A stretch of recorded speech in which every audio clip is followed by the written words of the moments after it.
कर्मों का भोग निश्चित है। नमस्कार दोस्तों, स्वागत है आपका हमारे चैनल जय श्री कृष्णा में। कर्मों का भोग निश्चित है। इस कहानी में आपको एहसास होगा कि व्यक्ति कितना भी इतरा ले, उसके कर्म उसे उसकी सही जगह पर ला ही देते हैं और कर्मों का फल जन्म मृत्यु से भी परे है।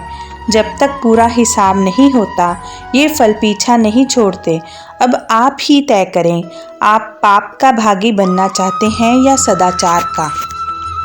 एक सिद्ध आचार्य अपने शिष्यों के साथ तीर्थ यात्रा पर निकले।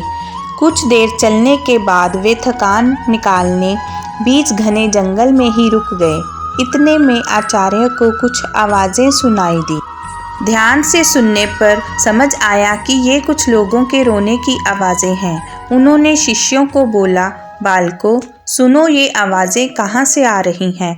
तब शिष्य एक दूसरे का मुंह देखने लगे, क्योंकि उन्हें कोई आवाज़ सुनाई नहीं दे रही थी।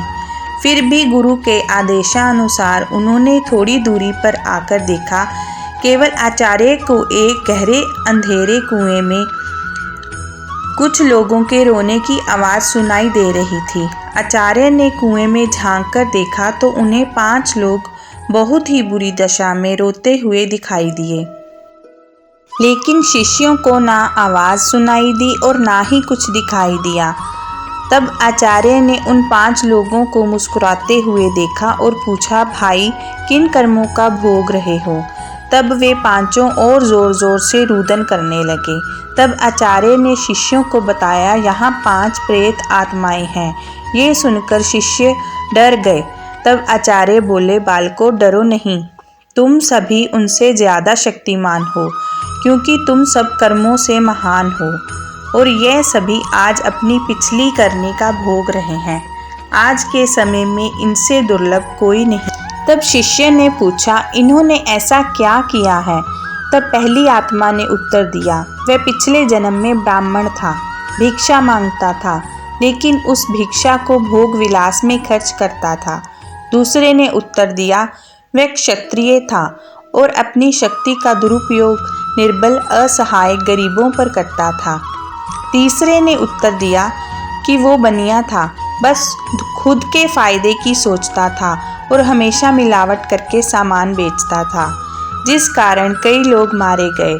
चौथे ने उत्तर दिया, वह शूद्र था, बहुत आलसी और जिम्मेदारी से भागता था, अपने माता पिता को पीटता था और दिन रात नशा करता था। 5वें ने उत्तर दिया, वह एक लेखक था, अश्लील कथाएं लिखता था, उसने समाज को वासना का पाठ सिखाया था।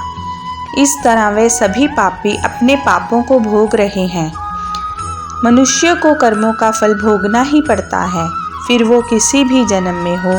कहते हैं जिस तरह ईश्वर है वैसे ही भूत भी होते हैं, लेकिन वे जितने दुर्बल होते हैं उतना कोई नहीं, जितने कष्ट में वो होते हैं उतना कोई नहीं। वे अपनी करनी का भोग करते हैं। क्षण की विलासता कई जन्मों का डर बन जाती है। व्यक्ति कितना भी इतरा जाए, नियति उसके कर्मों का हिसाब रखती है। इसलिए सदैव सद्मार्ग पर चलें। अगर गलती हुई भी है तो उसे सुधारें। धन्यवाद। राधे राधे। अगर आपको हमारी ये कहानी अच्छी लगी तो चैनल को लाइक और सब्सक्राइब ज़रूर करें।